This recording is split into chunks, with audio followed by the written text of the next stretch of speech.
Hi అండి, అందరికీ నమస్కారం. ఈరోజు తెలుగు మెథడ్స్లో ఈ వీడియోలో భాష యొక్క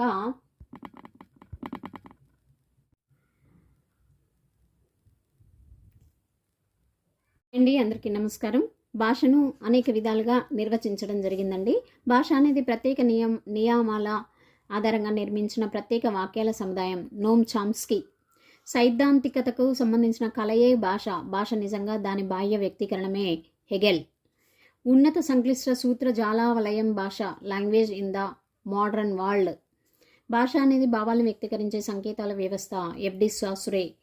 చిత్తస్థితిని వ్యక్తం చేయడానికి చేసిన ఉద్దేశపూర్వక ధ్వనుల ఉచ్చారణమే భాష. మ్యాంటీ గారు.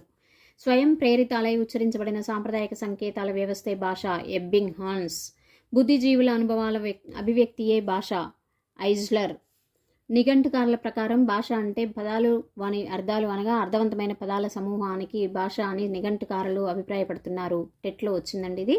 వ్యాకరణకారుల ప్రకారం భాష అంటే ప్రకృతి ప్రత్యయ పద నిరూపణమే భాష. మరో భాషావేత్త ప్రకారం భాష అంటే పరిమిత సాధనాలను అపరిమితంగా వాడుక చేసేది భాష. ఈ విధంగా నిర్వచించడం జరిగింది. ఈ పేర్లన్నీ కూడా బాగా గుర్తుంచుకోండి, ఎగ్జామ్లో రాయండి. ఆల్ ది బెస్ట్ అండి.